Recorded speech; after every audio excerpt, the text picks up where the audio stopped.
Wifi और wireless networks के जरिए हसास मालूमात चोरी होने का अंदेशा जाहिर किया गया है। काबीना डिवीजन ने तमाम वफाकी वजारतों, डिवीजन और सूबाई हुकूमतों को मुरासला लिख दिया।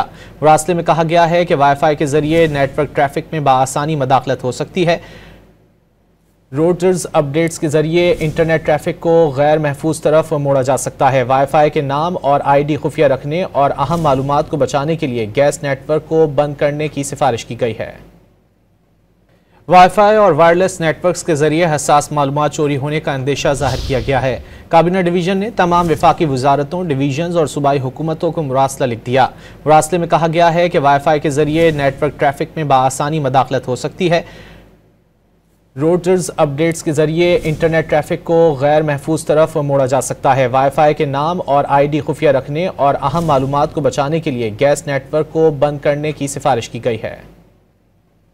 वाईफाई और वायरलेस नेटवर्क्स के जरिए हसास मालूमात चोरी होने का अंदेशा जाहिर किया गया है। काबीना डिवीजन ने तमाम वफाकी वजारतों, डिवीजन और सूबाई हुकूमतों को मुरासला लिख दिया। मुरासले में कहा गया है कि वाईफाई के जरिए नेटवर्क ट्रैफिक में बाआसानी मदाखलत हो सकती है। रोटर्स अपडेट्स के जरिए इंटरनेट ट्रैफिक को गैर महफूज तरफ मोड़ा जा सकता है। वाईफाई के नाम और ID खुफिया रखने और अहम मालूमात को बचाने के लिए गैस नेटवर्क को बंद करने की सिफारिश की गई है।